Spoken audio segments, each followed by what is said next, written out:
Be sure and tell them Large Marge sent ya.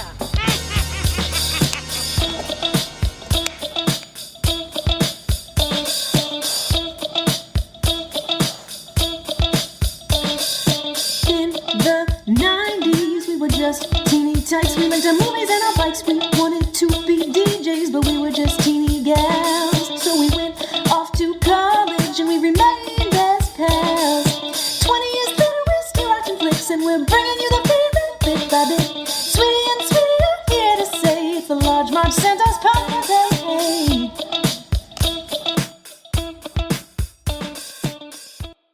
Hey guys, welcome to the Large Marge Santa's podcast, your favorite podcast where two sweetie sisters talk about their favorite flicks from childhood.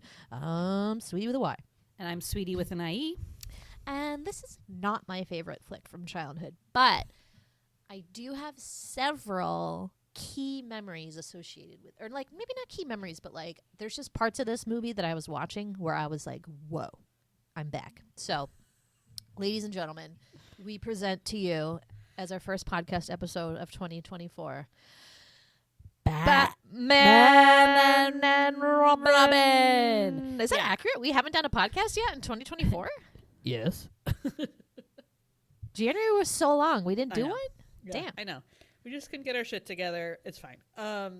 Yeah, we had to do this movie because it's the last of the Batman and series from the 80s and 90s before they did, rebooted, turned it back around in 2005, started like the Nolan ones and then the Justice League ones. And then there's even like one, I like totally blanked on this, one like 2022 with Robert Pattinson. I was like, what? They started again? Yeah.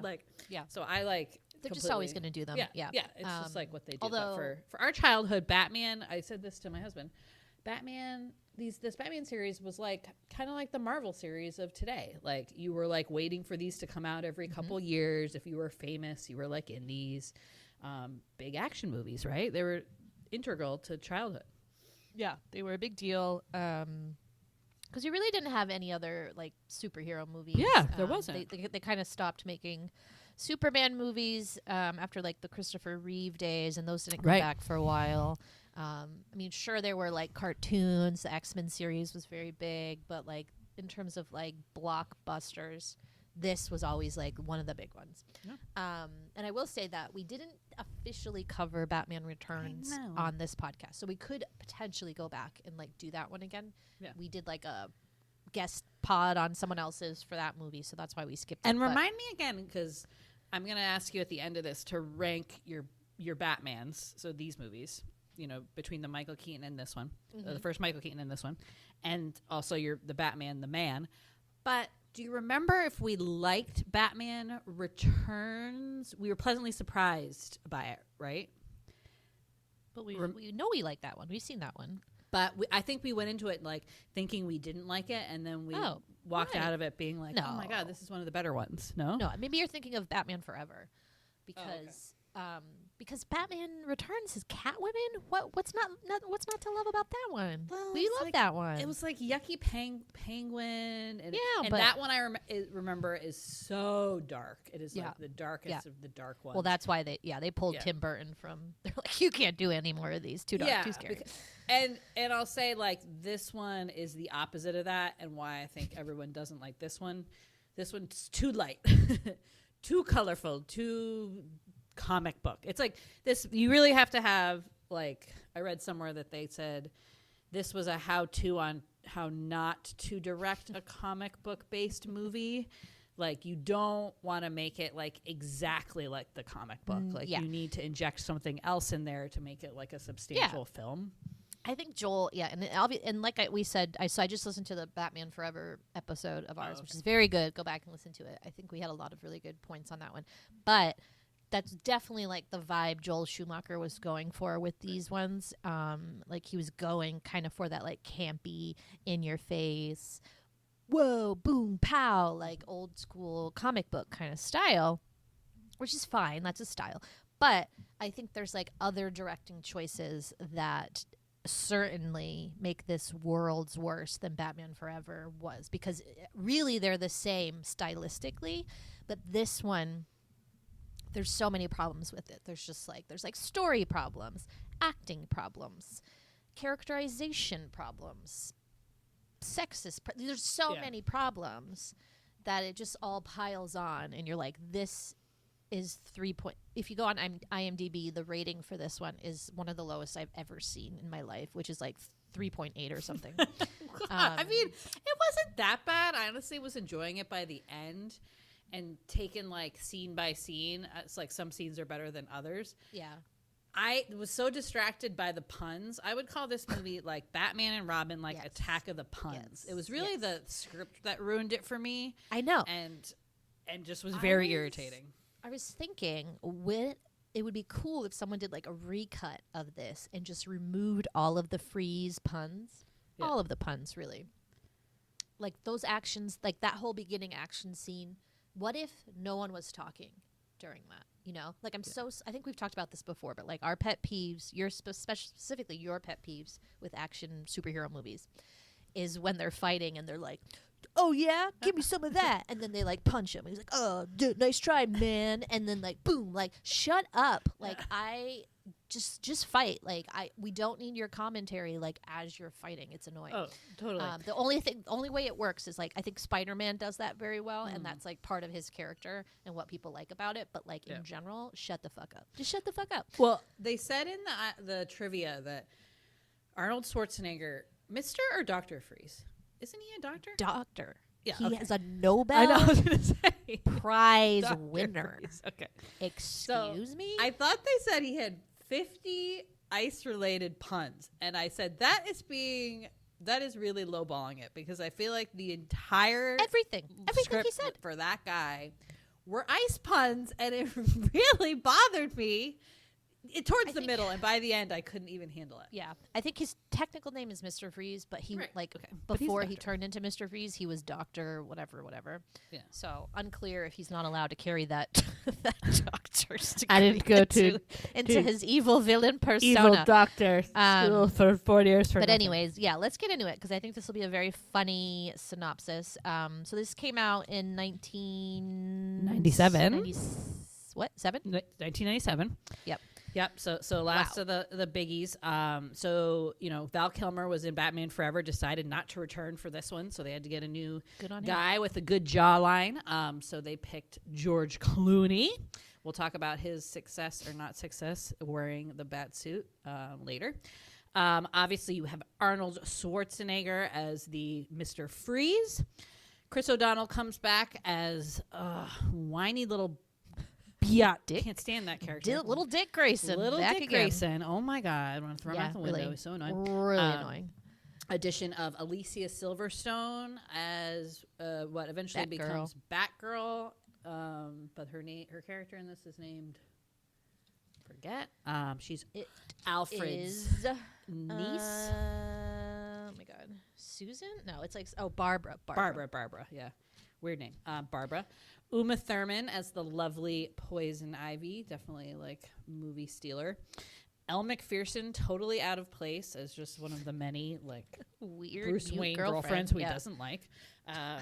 You have hey, they've been dating a whole year, okay? It's time to get serious. Oh my God, I could not handle that conversation.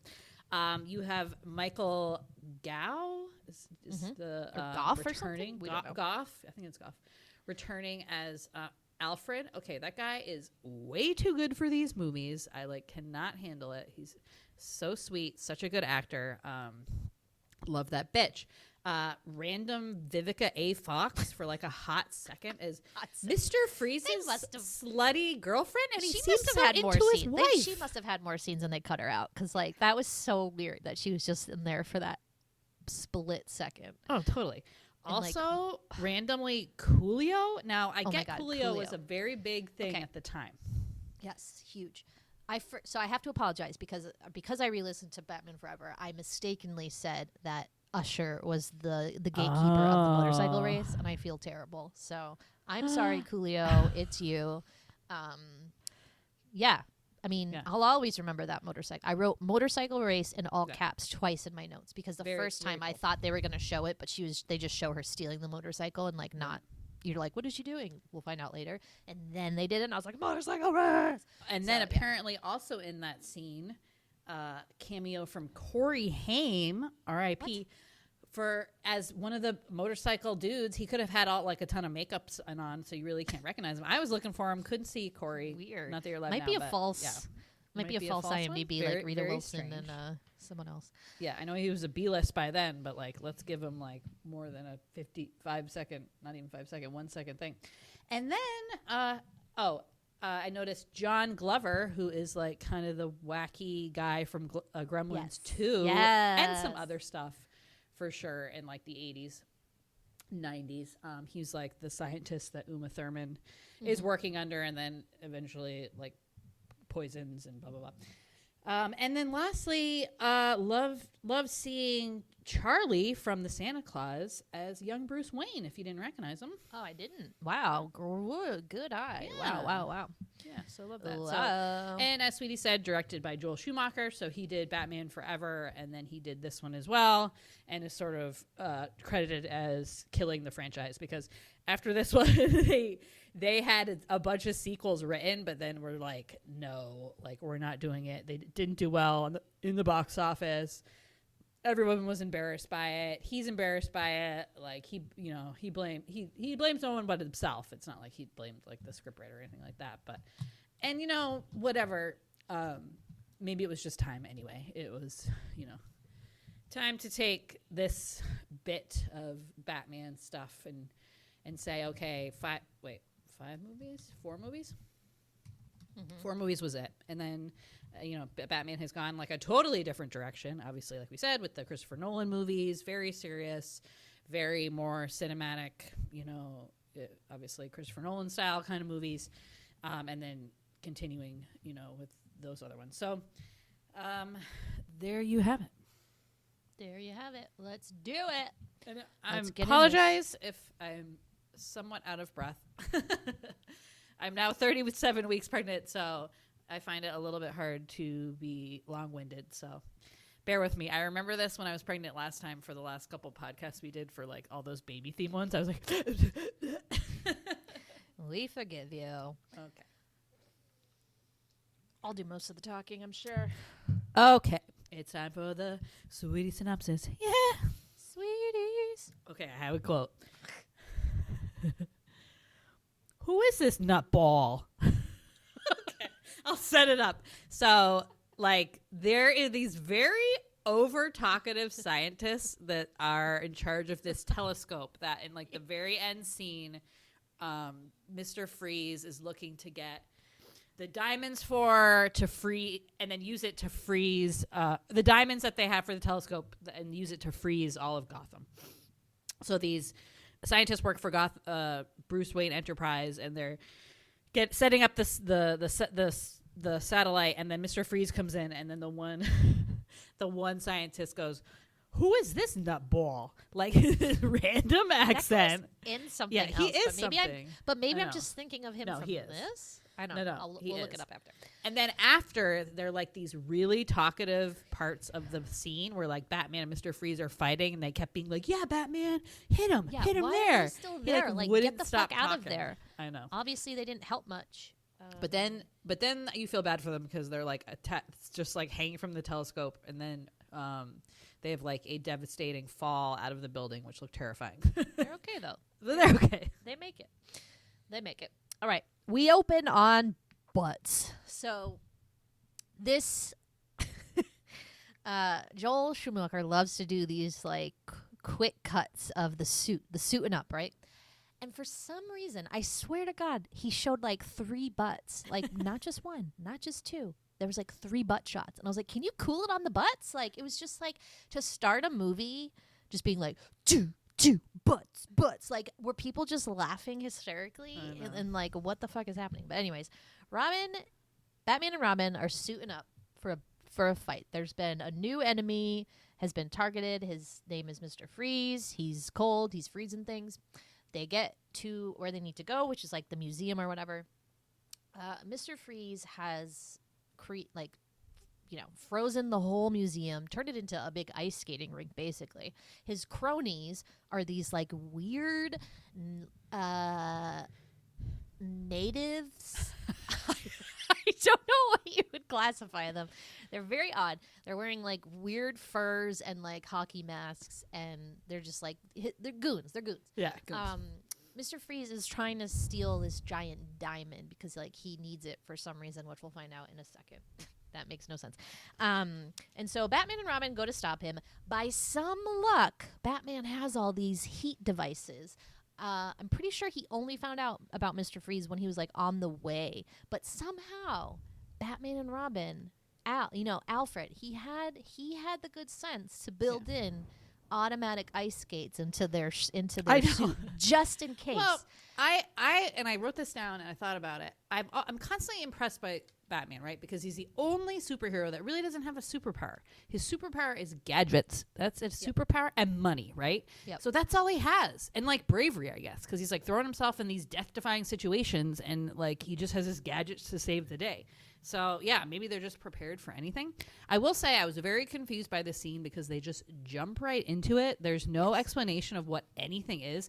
I thought I totally forgot about Batman Forever. I thought this was the one where Robin became Robin, not Robin became Robin in the last one, and his whole family died in the circus. I got really confused. So I was like, oh my God, they're like already partners and together. And they listen to... Yeah, it just started too quickly. Like there was literally no explanation of anything. They were just like in the cars and fighting some bad guy. Very weird. The best way to start a Batman movie is to have like the villain doing something and then have Batman arrive without you like knowing. Like I feel like that's the best way to start a Batman movie. But whatever.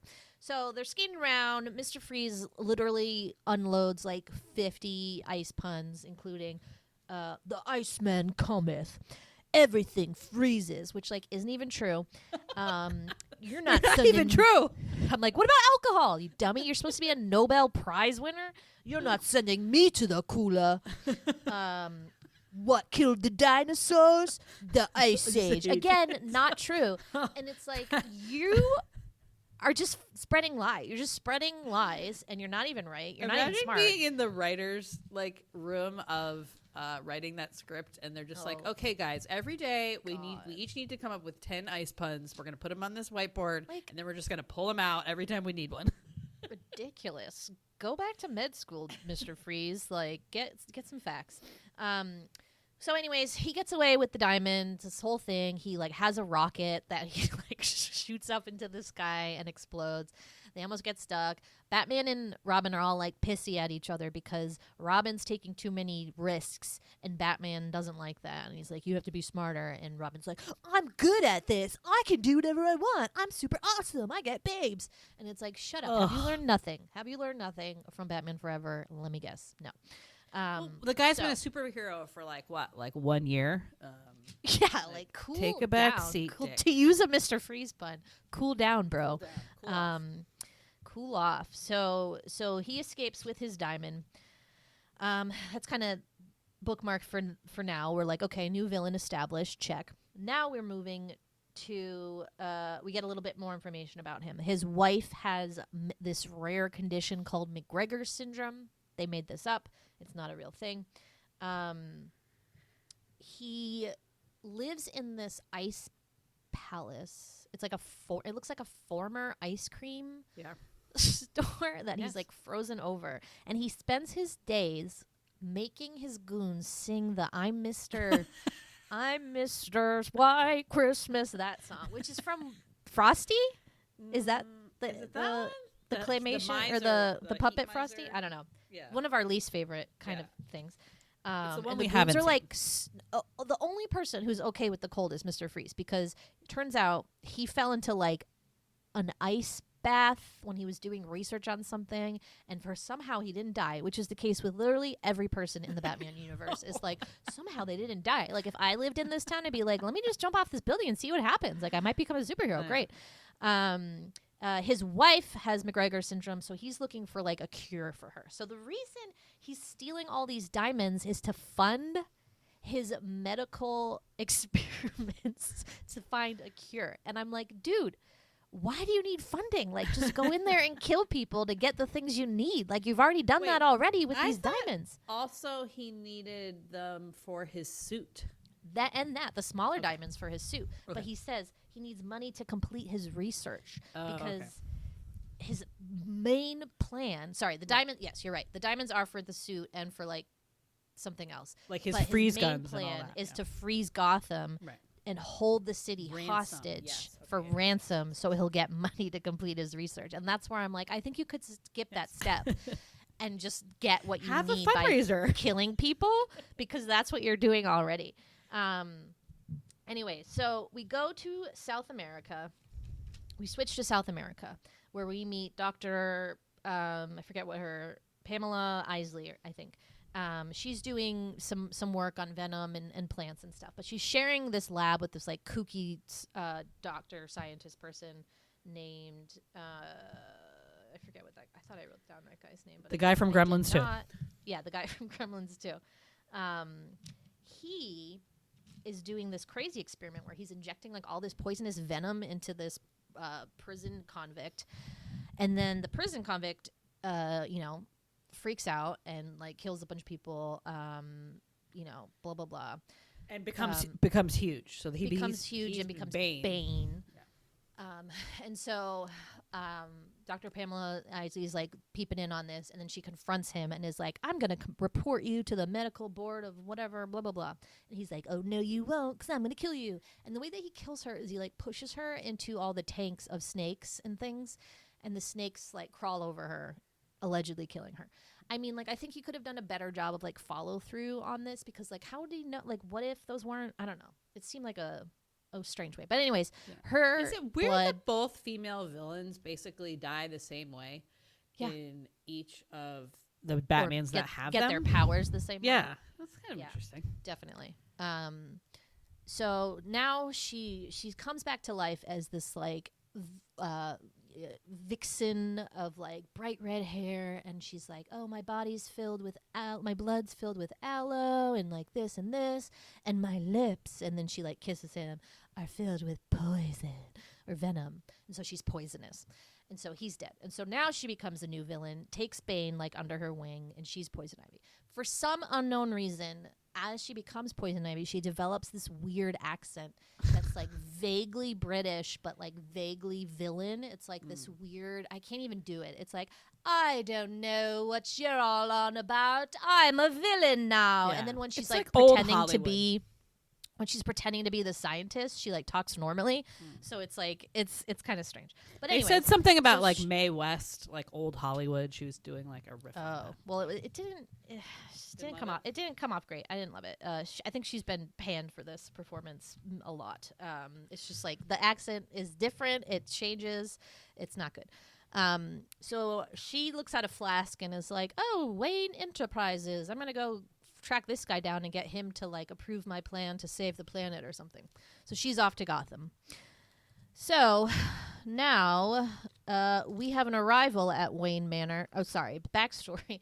Al is sick. Al is old. He is on death's door. He's literally dying in the corner. And Bruce is like, Al, can you get me that sandwich? Al, get the door. Get the door. Exactly. And Al's like, lost my mind. I was like, this guy is 99 fucking years old. Stop having him do your laundry. And you know what? I get when people are like, well, when you're a butler, like you've been in service your whole life. I've seen Downton Abbey, you know? I know what it's like when you can't serve anymore and you feel like you're no good. That's all you've ever known. But this is let the guy have some retirement. I mean, what is happening there? When do you think that this actor died in real life? Because it seemed to me next that day? Not until 2011. Wow. Believe it or not. So I know. I looked older. it up. And I was like, damn. Old. Or they made him look old. They may have made him look at, and he's just such a good actor that it probably just happened. But anyways, so he's also sick. There's a knock on the door, and Barbara, I forget her last name, opens the door. It's Alfred's niece. So my question is, how old were her parents that they are Alfred's sibling? His mom was his sister? And like, sure, of course, there's times when some siblings are younger than others, but she's Could it be like great 16. Uncle Alfred? Could it be great? She said Uncle Alfred, and that her mom was Peg. Okay, if mom is Peg, she looks that was a very old photo. Yeah. That on the computer. So, Exactly. What's yeah, going on? Something. So, anyways, both of her parents have died as well, including. So that if you're keeping track, Robin, Batman, Barbara, no parents alive. What's going on here? So she's visiting from school. She's like a computer science whiz. She seems to show an interest in a motorcycle. Robin, very like mansplaining, is like, I'll show you how to ride one of those sometimes. And it's like, dude, like if she's showing interest in this motorcycle, maybe she knows a thing or two. Like, cool your jets. So now we learn a little bit more of Mr. Freeze. He's got his wife in this like tank. He's keeping her alive so he can find the cure. He has these weird home movies that he like watches that are like, it's like he put a camera on the bathroom sink and is like, and now we're gonna film me giving you this necklace. And it's like, who made this whole movie? It's so weird. So anyways, there's this flower ball that Batman / Bruce Wayne has very smartly kind of set up as a trap to get Mr. Freeze, because they're advertising the fact that there's like this diamond at this ball and they know Freeze is after diamonds. So it's this flower ball where these like gross men like bet on women to like the date win thing. them. Bet on the date, bet on the woman. Date / it seemed very prostitute. And they're all dressed like flowers. I'll bet $5,000 for the lovely orchid. Annoying. So who should arrive here? Oh, sorry. Before this, Pamela Isley did talk to Bruce Wayne and gave him her report. Here's how to save the planet. Unfortunately, it's a little extreme, and he's like, I'm not going to do this because a lot of people would die. And she's like, well, we're more important than the plants are more important than us, and blah, blah, blah. So she gets kind of pissed. So she's kind of like now on a vendetta to get back at Bruce Wayne and Gotham and whatever. So she arrives at this ball, her and Bane, and she's in this ape suit and does this ape striptease that has been burned in. Like, as soon as this scene started, I was like, oh my God, this scene is my Roman Empire. Like, I think about this all the time and I forgot about it. So she does this reveal and she comes out as Poison Ivy. She blows this like magic powder that like makes everybody fall in love with her. So everyone's smitten. Batman and Robin start like fighting over her. It's super awkward. And Mr. Freeze crashes the party, literally crashes through the building. Chaos ensues. Poison Ivy's like, oh, I like this guy. Like, yeah, you can have the diamond. And then kind of makes like a mental note that she's like into him. I always thought she was into like his villainy, like being a villain, not so much that she liked him sexually and like in a loving way, but turns out she does. And so she goes to find him. She sets up a new lair in the Turkish baths, redesigns. And then after the flower ball, they actually were successful in catching Mr. Freeze. So now they've locked him up in Arkham Asylum, which is where all the bad guys go. So there's this great scene of the like the props, the like warehouse where they store like a personal effects, and you see the Riddler and Two-Face's former costume from Batman and Robin like hanging up, and you're like, ooh, cool. And so Poison Ivy breaks Mr. Freeze out of the asylum with Bane, and then they go off together and form this like duo of they're like, let's do chaos. Meanwhile, Barbara has been sneaking out and stealing the motorcycle. Robin follows her, finds out she's been going to these crazy night motorcycle races that have no rules. No rules in these races. It's just like anything goes. And so there's they're run by Coolio. And it's run by Coolio, and there's like this like warring gang of like punks, and one of them is a small child, and and the one that she's racing against like cheats and like throws fire down, and then her and Robin like almost fall off a bridge, but then he catches her, and then she's like, oh nuts, you found out my secret. So she tells him since her parents died, this is how she takes her like aggression and rage out, blah blah blah, but whatever. And then and that's how she makes a lot of money, because she's going to save. Right. She's get out. So she's the one who's like, what the hell is going on here? She's right. I agree with why Barbara. Are you making this 100-year-old man your slave? Yes. Yes, give him girl. a freaking break. And they're like, he loves it. Like, I mean, he is like part of the family, and he basically raised Bruce. But when is the time when you say, hey, put the iron down, old man? Like, you've helped us enough. And right. So she's trying to like get money to, I guess, like so they can have their own life somewhere. But then he's like, and tells them that he's sick. Well, Bruce knew he was sick, but Robin didn't. Yeah, it's like this big revelation. I know. Robin, I hate to tell you this, but Alfred's dying. It's like, I know. dude, how does he not? You guys don't know this? Like, he's on death's door. And plus he's old. He's obviously gonna die soon. Yeah, he was like Robin shocked was he could be shocked. sick like at all. Yeah, I'm like, he was, hello. like, I was like, okay. So meanwhile, they start poking around Mr. Freeze's lair. Mr. Freeze is like, you have to save my wife, Poison Ivy, like blah, blah, blah. And Poison Ivy's like jealous. And she's like, well, I've never been good at competing with women, and just like unplugs her machine or whatever. So the wife is now like dead. So then she tells Mr. Freeze the bad news and is like, Batman killed her. I think we need a new plan now where like we kill everyone and we rule the earth as Adam and Evil. And that's the new plan, which is just as dumb and stupid as the previous plan. So wait, okay, so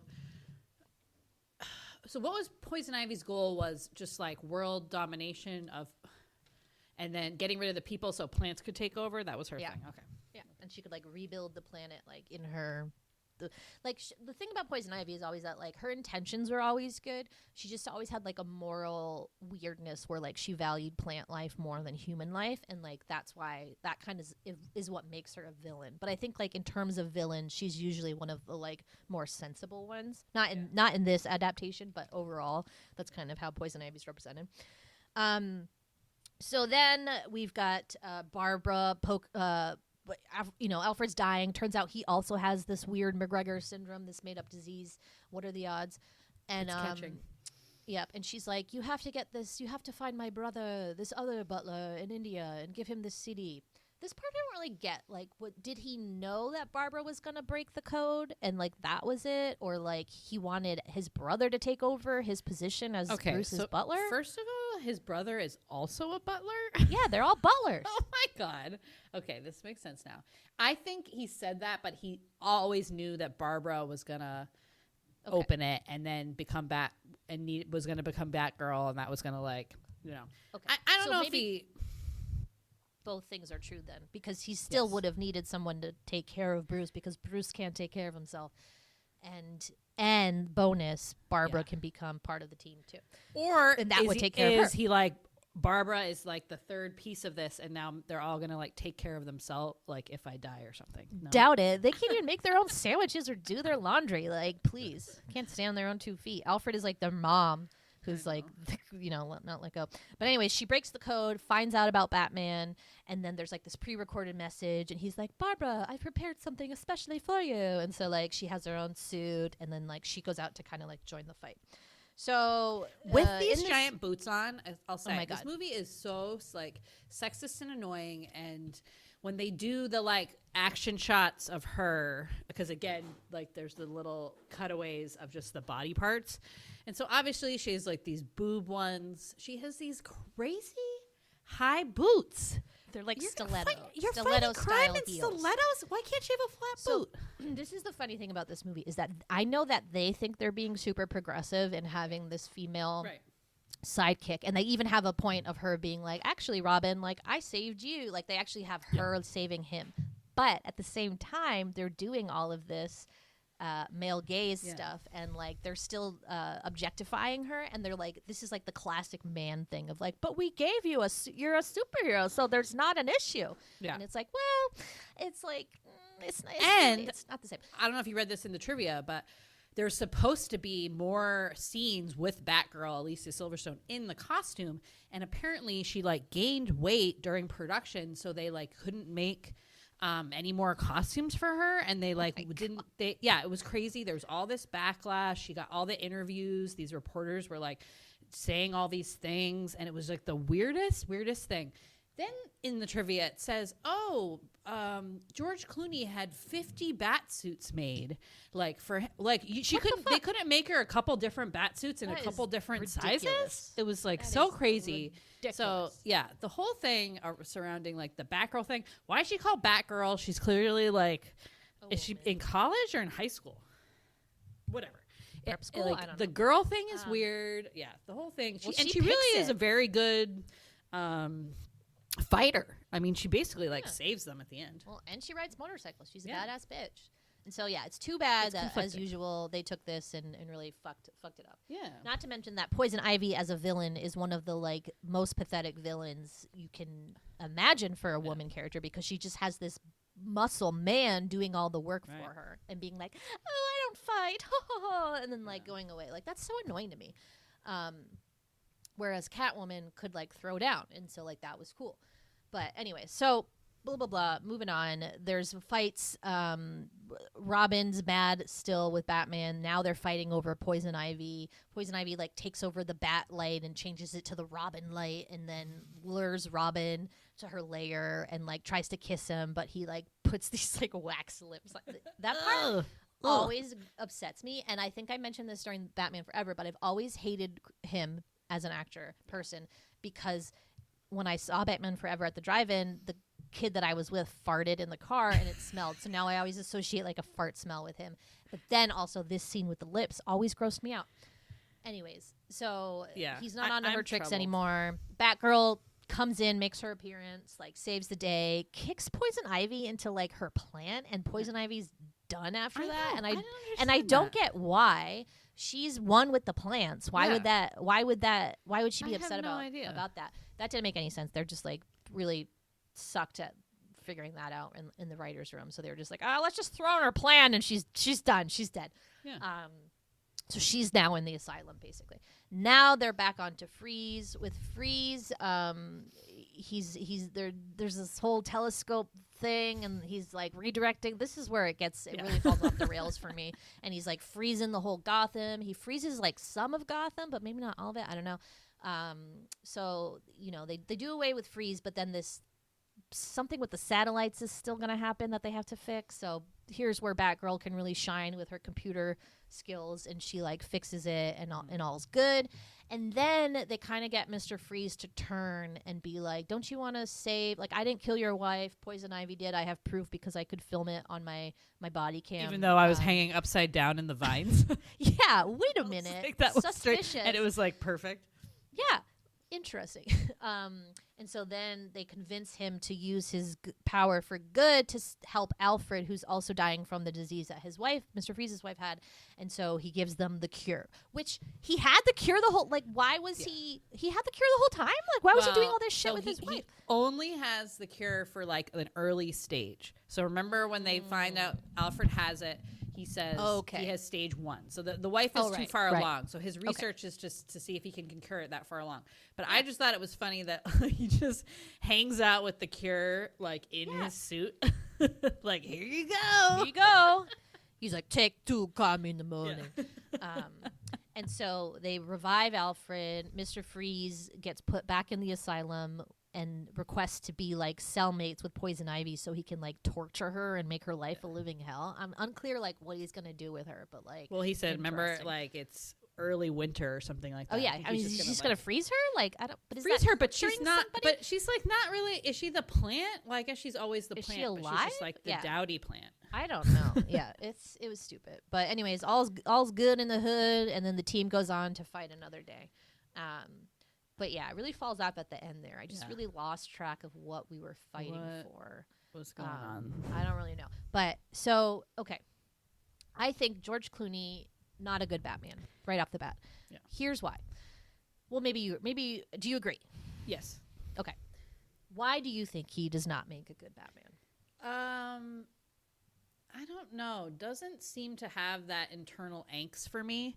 Yes. That Bruce really carries with him. Yes. He's just far too jolly and positive. Yes. He doesn't have the darkness. Yes. And Batman it's super important for Batman to have that darkness, because that's essentially what makes him Batman, right? Like, bats see in the dark because they use like echolocation, and so like that's like part of them. And same thing kind of for Batman. And like that's why I really like Val Kilmer as Batman. I think he's my favorite Batman, because he has a very unique combination of good looks, that chiseled jawline, plus the darkness. Yeah. Whereas Michael Keaton, not attractive enough, I think, to be Bruce Wayne, but he did have the darkness. Yes. But George Clooney, very attractive, doesn't have the darkness. So Val Kilmer was like on the Venn diagram in the middle for me, and that's why it works. Yeah, I always picked Michael Keaton because, and I'll say, look, those are my favorite movies too. He's great. I still love him. Yeah, but I agree with your rationale, and agree that but he's just like not super handsome. No offense, Michael Keaton. Yeah, sorry. But they were more in line with like the look of Bruce Wayne. So yeah, I mean, I think that's true. And yeah, they said something about how they always cast the Batman with like, because you really are only seeing him from like the mouth, bottom of the nose down, like where the suit when he wears the mask. So it has to be like good for that. But yeah, and it was too. He's like a 5 o'clock shadow always, George Clooney. He has beautiful skin, but when they zoomed in on him for a couple scenes, I was like, could see every individual like hair pore that he had. Yeah, Yes. it was very distracting, awkwardly intimate. Yeah, and maybe that's a like turning like if you say that about a woman, I'd be like, fuck you. But yeah, that was like distracting. I mean, he was okay. I can't stand the Chris O'Donnell character, and it's upsetting to me that I ever had this huge crush on him. I think if we've ever, when we did Batman Forever, I probably brought this up, but when I saw Circle of Friends, he has an Irish accent and he's very sweet in that, even though he's like a total jerk because he like sleeps with the friend, Nan, if you remember, in that movie, and poor Minnie Driver just gets her heart broken. But I just like had such a crush on him. But he's such like a whiny little shit, and like the whole movie is them fighting over Poison Ivy because they're basically drugged with her like plant pheromones or whatever. Yes. And like him just being like, well, you're just jealous that like You're Poison jealous. Ivy loves me, like she wants this to child. be with me. Yeah. What are you talking about? Like she is dressed like a plant. Like, So weird. is she gonna be your girlfriend? Like, what is Can't get wrong behind with it. you? It's And yeah, just, like, the way such- he treats Barbara, and he's like calling my her God. like the way he flirts with her. Yeah. Like, ugh, Like, it made hey, my little skin girl. crawl. I think he calls her like a little girl at one Yes. point. He tries to save her at the end, and then his like stupid bat clip thing like doesn't work, and then she saves him, and then he's like, Batman's like, we need a computer expert, and Robin's like, I'm on it, and she's like, I'm literally a computer science major. Like, step away, son. Like, get out of loser. here. He's so annoying. And still is like mansplainy like motorcycle things to her, even though he just witnessed her kicking ass like in this motorcycle race. So like, yeah, fuck you, Robin. We hate him. Fuck you. Barbara, yeah, I do like the Alicia Silverstone character. I miss that bitch so much. I love just like seeing her face, and like she was just so pretty and perfect. Like just loved her, and funny, and a good actress. Like she was just, she had it all. And she's back now. She's been doing more like acting roles, but she was there for a period of time. She kind of like stopped acting, and it was really sad. But she's back, and I love her, and she still looks great. She's awesome. She's the best. Is this right around Clueless time? 97? I think so. Yeah. 95, I think Clueless was, or 94. Why do they keep giving Bruce Wayne these like dumb girlfriends? Like the guy Because doesn't they have time. to show that these two different personalities that are like, and really the girlfriend is always just a beard, right? Yeah. To make people think that he's not Batman, even though it's like, it was so obvious. Like, I know we always joke about that. Like, how can people not figure it out that like Bruce and his weird child friend are not Batman and his child friend Robin? But then like the part that got me was that they're like, Bruce is like, Batman's throwing this benefit for diamonds. I'm not going to be there, but Batman's going to be there. He doesn't explicitly say that, but isn't anybody like, why isn't Bruce here? He literally comes to all the events, but Batman's here? And this other kid who looks like Robin? It doesn't make sense. And then when Barbara joins the fray, it's going to be more obvious than ever I know. that what's going on here. Like, this Gotham City is a bunch of dumb motherfuckers. That's all I have to say. If they can't figure this shit out. Yeah. So the motorcycle race, I just want to talk quickly about the thing that I've talked about this before, but like seeing a girl kick ass when I was little was so important for me. And I know we've already established they do not do a good job of that, but that all goes over your head when you're a kid. So like when I was a kid, I was like, yeah, female superhero, woo, and she rides a motorcycle, cool. Like I thought that was the coolest shit. And she had this cool angel helmet that I was like obsessed with because it was like still beautiful, but also hard. And I was just like, that's awesome. So I just, for some reason, love that scene, even though it's like so bizarre. Yeah. Well, as like crappy as the plot and the script is, this movie has some amazing, like the the look of Gotham is so cool in it. Yes. Like different, all the little parts, like you said, the Giant asylum, Yeah, the motorcycle giant scene. statues, like Yeah. holding up the Yeah, observatory. just like really, really cool. The vibe of it. The costumes are really cool. Like the Batcave stuff. Again, there's a lot of good bat gadgets, though. It boils down to the real hero for Batman are his little things that come off his belt and attach to things, and so they don't fall Always. off. Because they're always falling And- off giant buildings and right. stuff. And And that's in the this thing one- that saves them. Yeah, and in this one, the heat guns played a big role. And the heat So, guns, like, he okay. has these Yeah. little heat guns that can melt ice and, like, Yep. But they have. that's how he, like, obviously all defrosts Robin. Totally. The mobile, like the Batmobile, the Robin bike, the ice skates in their boots. Yeah, they just have like all these little gadgets. And yeah, so I think like that part of it was like they obviously spent like a ton of money on that, and it was worth it because that was the only thing that like held the movie up. Yeah. And Poison Ivy's all different looks. That was so fun to see. Oh, Yeah. like, what is she going to be wearing like today? What's your her favorite hairstyle going to be? Yeah. What's your favorite Poison Ivy look?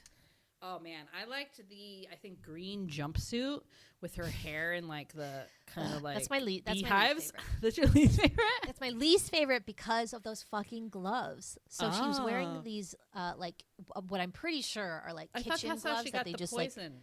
yeah. But she had these like green kitchen gloves that they dyed green. But then the worst part about it is the fingernails are these horrible like fake red fingernails, and they just always gross me out. Because it was like she had plastic. It was just like, why does she have red? It just like, it really skeeved me out. I like, the jumpsuit overall and the look, but those gloves kill it for me.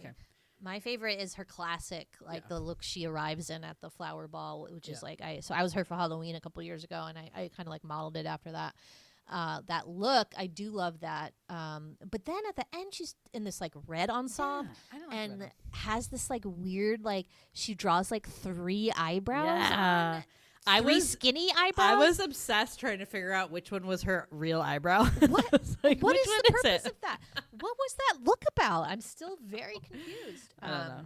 It was fun. But like, yeah, as a kid, that was definitely a highlight. Like, I love her like red hair and her the like ivy around her eyes at the ball was so cool. And so like, yeah, that's a good moment for sure. That's and like and all like because she can grow all these like fountains or forests and vines and stuff really quickly, and she like sprinkles these like magical like beans, look like magic beans, magic seeds are all like glittery and stuff into this like hole, and then her like lair is so neat.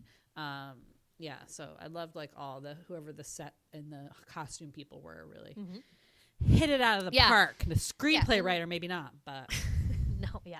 And in general, I think the effects like kind of ping pong between like, oh, that's pretty cool. Like some of the effects of the big statues and all of that, I think looked pretty good. Yeah. What did not look good was the time that Mr. Freeze cries and his tear like freezes, and then the ice like flies away, and it looked like that old screensaver on the Windows operating system with like the flood. It was like dust, and it would like fly kind of around the screen. That's what it looked like. I'm sure it was that, and they just like imported it over his face. But like, I liked that was bad. The close up of Arnold too. Like his suit and everything was fine and dandy, but when you got to his skin and it was just like this glitter silvery like patina. Ooh, it was like really cool. And when he's in like the box, like Hannibal Lecter style almost, getting like pushed through the asylum.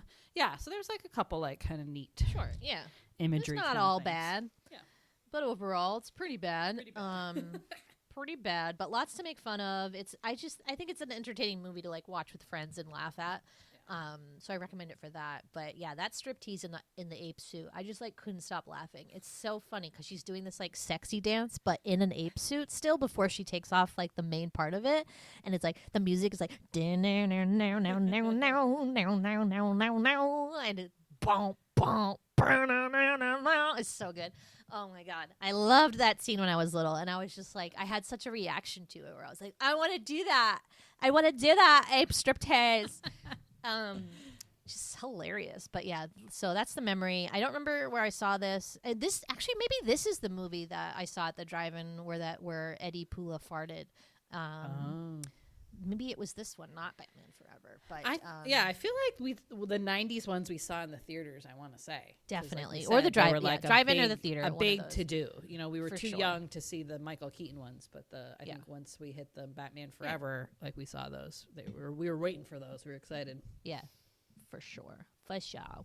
But yeah, anything else you want to report out on? No, nice to close the door on this series. You know, it's always nice to wrap it up. Well, maybe we'll go back to Batman Returns, but I don't know. What was the name of the podcast that we guested on?